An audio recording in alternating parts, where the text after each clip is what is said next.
ఇప్పుడు మనం శక్తిపీఠాలలో 15వ శక్తిపీఠమైన వైష్ణవీదేవి ఆలయం గురించి తెలుసుకుందాము.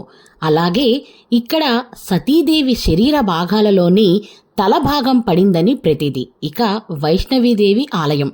వైష్ణవదేవి ఆలయం ప్రసిద్ధి చెందిన అమ్మవారి పుణ్యక్షేత్రం. ఈ పుణ్యక్షేత్రం వైష్ణవాదేవి కొండలపైన నెలకొని ఉంది. హిందువులు వైష్ణవాదేవినే మాత రాణి అని కూడా పిలుస్తూ ఉంటారు. ఈ ఆలయం ఉత్తర భారత్లోని జమ్మూ కాశ్మీర్ రాష్ట్రంలో జమ్మూకు సుమారు 65 కిలోమీటర్ల దూరంలో ఉంది. ఎత్తైన హిమాలయ పర్వత ప్రాంతములోని త్రికోట పర్వత శ్రేణిలో ఉంది. జమ్మూ నుండి 50 కిలోమీటర్ల దూరంలో ఉన్న కాట్రా ప్రాంతానికి హెలికాప్టర్లో మనం వెళ్ళవచ్చు. ఇతర వాహనాలు కూడా ఉంటాయి. ఇక్కడ నుండి కాలినడకన, గుర్రాల మీద, పల్లకీల్లో ఈ దేవాలయానికి మనం చేరుకోవచ్చు. ఇక్కడికి ఆలయం సుమారు 15 కిలోమీటర్ల దూరంలో ఉంది. ఈ దారి చాలా కష్టతరమైనది. తిరుపతి కొండపై ఎక్కేవారు గోవిందా గోవిందా అని ఎలా పిలుస్తారో ఇక్కడ కూడా కొండపైకి ఎక్కేవారు మాతాజీ అంటూ పిలుస్తూ వెళుతుంటారు. ఇంకా చాలా దూరం ఉందనగానే అమ్మవారి ఆలయం మనకి కనిపిస్తూ ఉంటుంది.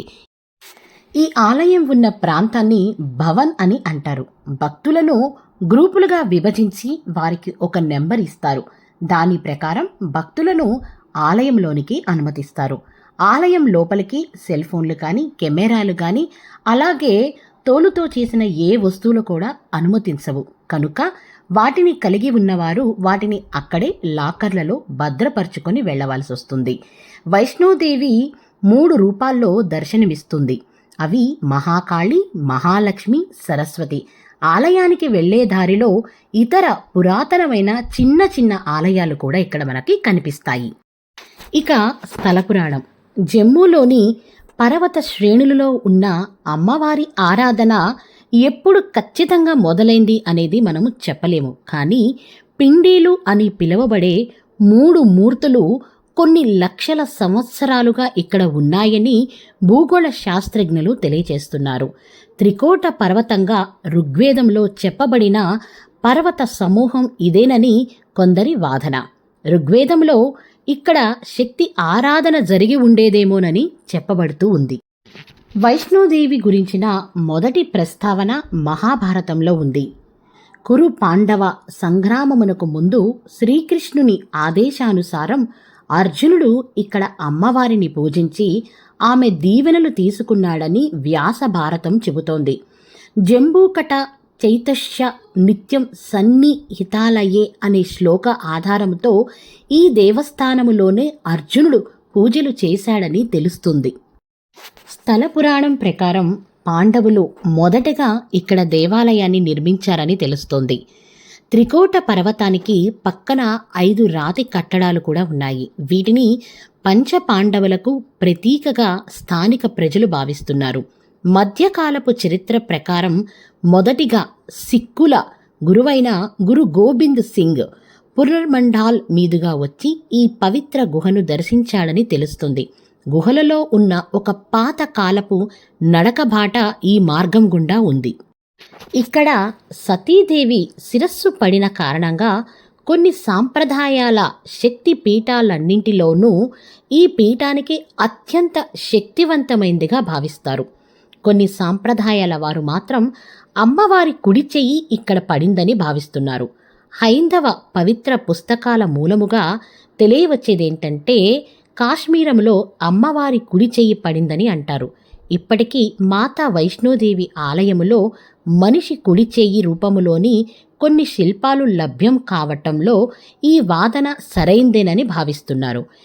ఈ చేతి శిల్పమును అమ్మవారి వరద హస్తంగా భక్తులు గౌరవిస్తున్నారు. శ్రీధర పండితుడు అనే వ్యక్తి 700 సంవత్సరాలకు పూర్వము ఈ కొండ గృహలను కనుగొన్నాడని చెబుతారు.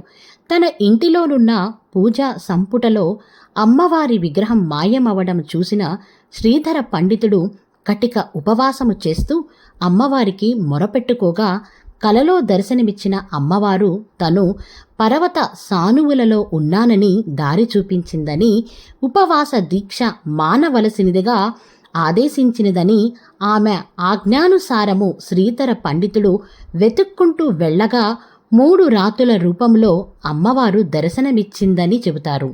ఆ 3 మూర్తులే మహాసరస్వతి, మహాలక్ష్మి, మహాకాళి అవతారాలుగా శ్రీధర పండితుడు పూజించాడని చెబుతారు.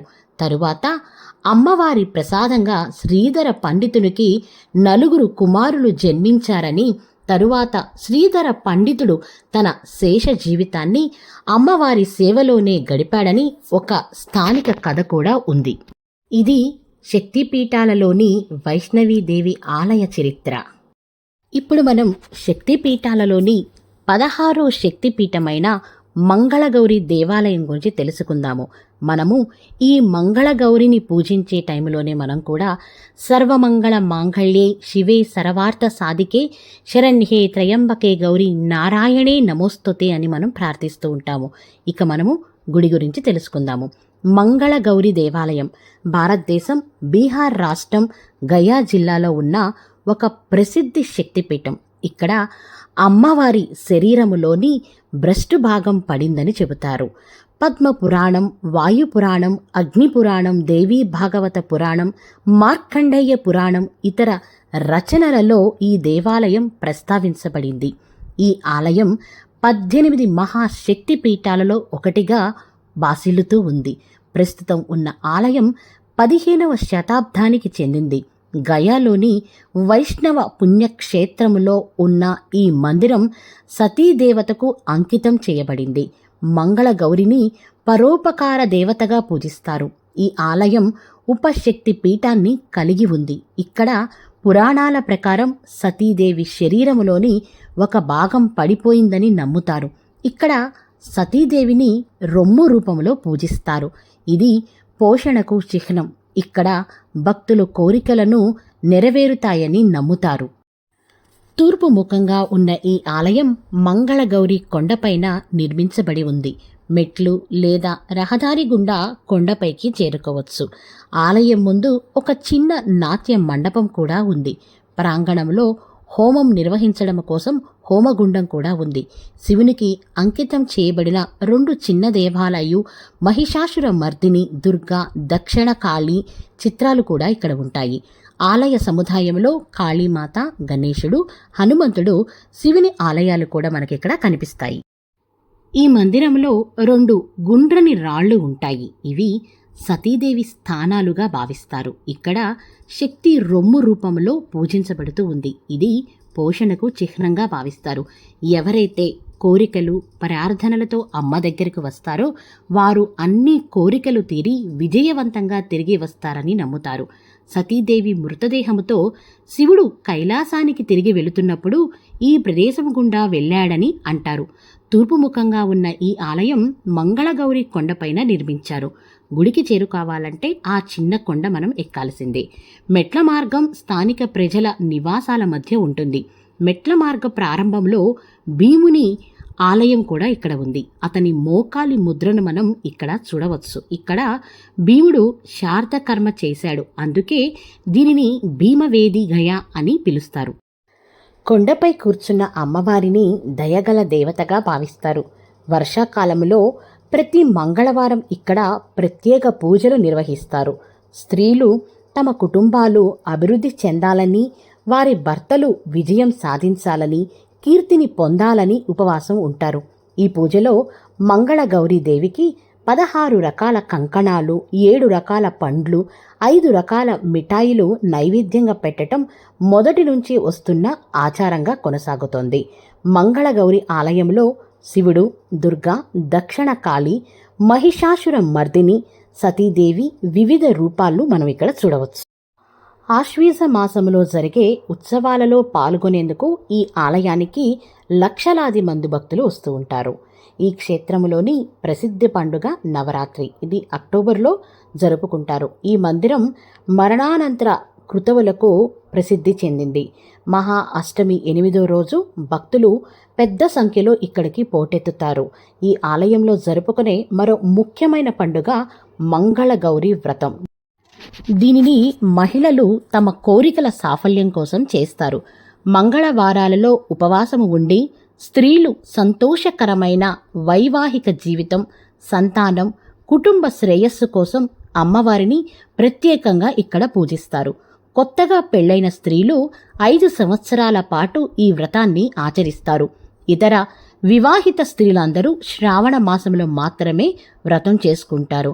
ఇవే కాకుండా ఈ ఆలయంలో దీపావళి, హోలీ, జన్మాష్టమి వంటి ఇతర ప్రధాన పండుగలను కూడా బాగా జరుపుకుంటారు. ఈ ఆలయం ఉదయం 5 నుంచి రాత్రి 10 గంటల వరకు తెరిచి ఉంటుంది. ఇది శక్తిపీఠాలలోని 16వ శక్తిపీఠమైన మంగళగౌరి ఆలయ చరిత్ర.